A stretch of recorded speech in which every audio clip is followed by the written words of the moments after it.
Hello. My name is Coffee Cat and I have a true story to tell you. I am a ragdoll cat, and by nature reasonably calm, but not so much in this dreadful tale. I had no idea this was happening at all, until the big boxes and the noisy packing tape appeared. I was shocked and appalled. Soon my humans started putting things in these boxes. My things. And their things, but my things matter most. I was, again, shocked and appalled. Weeks of this noisy, ridiculous behavior went on, with me running from room to supervise my humans, in case they needed my advice. Mummy Cat wasn't doing very well, but she was trying, and Daddy Cat looked exhausted. This was really hard on them, whatever this was. Have I mentioned, I was shocked and appalled? One day, when I least expected anything to happen and when there were about 20 boxes finished and stacked, we did something very strange. I was tricked by my humans into getting into the cat carrier. They played with me in and around it, until I voluntarily was inside and was closed in. Shocked and appalled again. So I was in the car. I hate the car. I was in my carrier in the car. Not for long, but long enough. We stopped and got out of the awful thing and all of a sudden, we were somewhere totally different. This wasn't the vet or anywhere I'd ever been.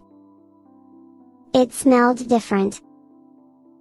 It looked different and it was, totally different. A new apartment. Oh no. I may have been shocked and appalled. There was nothing to scratch. There was nothing to sit on. There was nothing to sleep on, although Daddy Cat set up a makeshift mattress for Mummy Cat to rest in, and eventually we all slept there. I spent half the night walking around empty, strange smelling rooms, trying to work out why we were here and why we had to sleep on the floor. Where was our bed? Shocked and appalled, again. The next day there were noises. Lots of noises, and suddenly there were strangers in my space. They were carrying boxes. And that's when I totally freaked out. I ran into the only space with something to hide in. The bedroom where we slept for some of last night. I tried, in vain, to get in the bedding and I couldn't. It was all folded up. Shocked and appalled, of course, I finally found myself hiding inside the rolled up mattress on the floor. I was right in the middle, having crawled and scratched my way in as far as I could. There were strangers in my space. I do not like strangers. Mummy Cat didn't see me go in, even though she was lying on the pillows on the floor. Daddy Cat didn't see me either, but he was pretty busy at the time. The strangers left the door open. When my humans realized that, they flew into a panic because they couldn't find me. There was no way I was voluntarily coming out from my hiding spot, because I was shocked and appalled. I may have mentioned my feelings before, but it needs saying again I was shocked and appalled. Anyway, eventually I was found and Mummy Cat said I could stay in the nice, dark, snuggly mattress, so I did. For hours and hours I stayed there. Hours and hours and hours.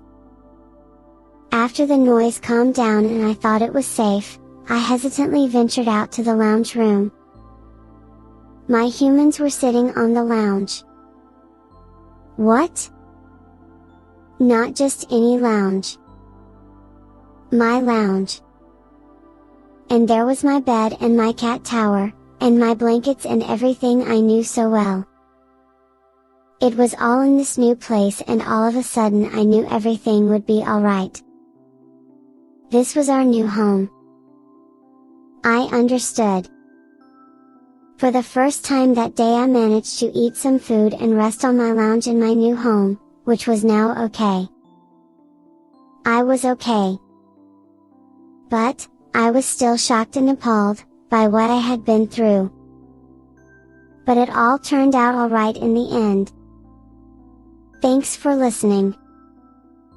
I hope you enjoyed my moving house story. Lots of love, from Coffee Cat.